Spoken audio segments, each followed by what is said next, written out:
பொங்கி முடித்தவர்கள் நடந்து வந்தவர்கள்லாம் களைப்பில் இந்த அம்பாளுடைய ஆலயத்துக்கு முன்றில் வந்து நிறைந்த மரம் இருக்குது. அந்த மரத்திற்கு கீழே இருக்கக்கூடிய அந்த நிழல்ல வந்து இருந்துட்டுனா வெயில் வந்தா அப்படி கொடுத்தது. நிலத்துல கால் வச்சாலே கால் சுடுற அளவுக்கு அவ்வளவுத்திற்கு அந்த மணல் வந்து வெயில்ல சுட்டு இருக்குது. பொங்கல்கள் பெரிய அளவில் பெரிய கிடாரங்கள் எல்லாமே சரி பெரிய கிடாரங்கள் விதம் விதமாக அம்பாளுக்கு வந்து நீர் சாதம், சர்க்கரை சாதம், குலை சாதம் என பல்வேறு விஷயமா பொங்கலை வந்து விதம் விதமாக அம்பாளுக்கு வந்து இதை செய்து கொண்டிருக்கக்கூடிய காட்சியை பார்க்குறோம். இந்த நந்திக்கடலுக்கு முன்னால் இருந்துதான் இந்த பொங்கல் எல்லாமே செய்து கொண்டிருக்கிறோம் சிறப்பாக.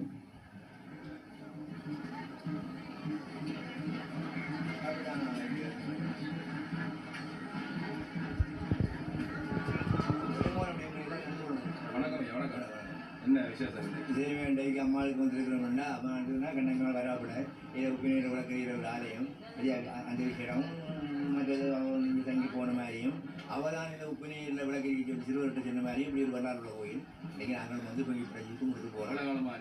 நான் ஒரு இதோட 4வது வருஷம் வந்துருக்கிறேன். மிக சிறப்பாக இருக்குது. இந்த போன வருஷத்தை விட இந்த வருஷம் மிக சிறப்பு இருக்குது. போன வருஷம் பரவாயில்லை.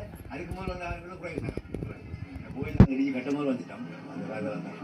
இந்த வெயிலுக்கே நிறைய சனம் வந்திருக்கு. காலையே சனம் நிறைய போக போக இன்னும் அதிகமாக இன்னும் கூட எல்லாம் பொங்கி முடிஞ்சு படையில் கொண்டு வரீங்க. படைச்சிட்டு வரோம். வணக்கம். எப்படி இன்றைய பொங்கல் என்ன இன்னைக்கு படையல்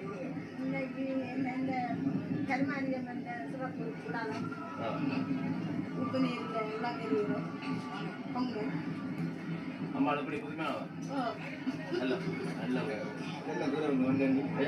வணக்கம். எப்படி போகுது இன்னைக்கு வரல? நாங்கள் வந்து ரிங்கோலேருந்து வந்து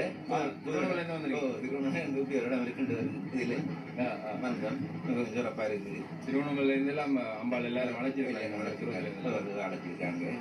பொங்கல் முடிஞ்சதா? பொங்கல் முடிஞ்சது. படையில கொண்டு போகிறேன். படையிலுக்கு இப்போ புழு கொண்டு போய் கொண்டிருக்கணும். சரி நிறைய சரி இப்படி நிறைந்தவர்கள் இங்கே அவர்களுடைய வேண்டுதல்களை நிறைவேற்றி கொண்டிருக்கக்கூடியதை பார்க்குறோம்.